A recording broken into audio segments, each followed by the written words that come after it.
Fala galera, beleza? Professor Juarez na área, professor de História. Hoje, continuando o conteúdo, vamos ver então a Idade Média e estudar a sociedade dela.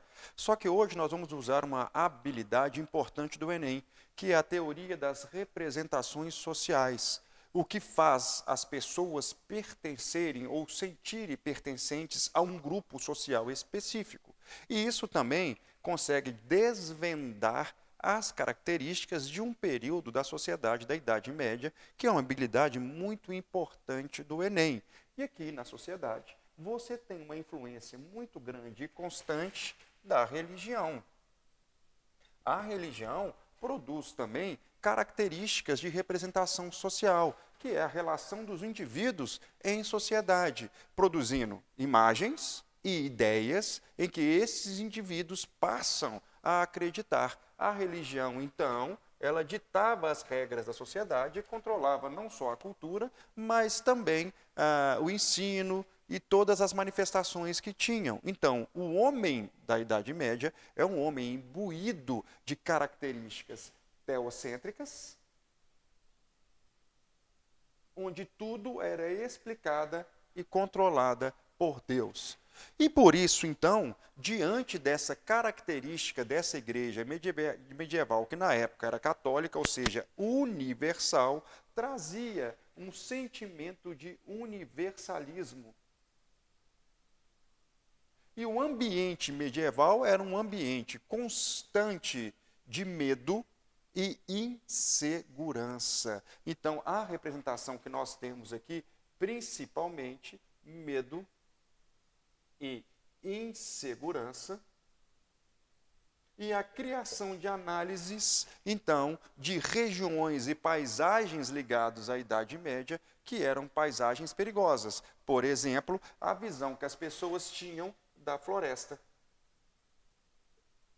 Um ambiente onde as leis que existiam não valem, onde não há segurança. Perceba que todo conto infantil há uma representação social de floresta, de medo, de insegurança, de bandidagem e etc. tal. Então, essas representações sociais que existiam na Idade Média traziam sempre uma ideia. Por exemplo, a morte, a ideia de inferno, a ideia de possibilidade de não salvação, a necessidade da relação do indivíduo com o divino e mais, muito mais importante que isso é entender que, apesar disso ser um geral da sociedade e promover uma coletividade, ou seja, todos agindo igual, nobreza, senhores, né, clero e servos, você tem um particular da manifestação artística, da manifestação da religiosidade dessas pessoas. Por exemplo,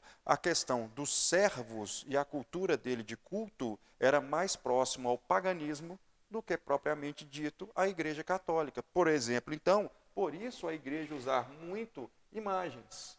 Num ambiente onde a maioria é analfabeta, há uma necessidade, então, de se usar imagens para lembrar, olha, esse santo agiu dessa forma, e ele é digno de ser, né, louvado, ou ser observado, de ser venerado, para saber como deve se agir para atingir, então, uma vida eterna. Então, a sociedade medieval que imitava a tripartição da Trindade, servos, camponeses e servos camponeses, nobreza e clero, era uma representação da ordem divina, como nós vimos. Beleza? Então é isso. Até a próxima aula.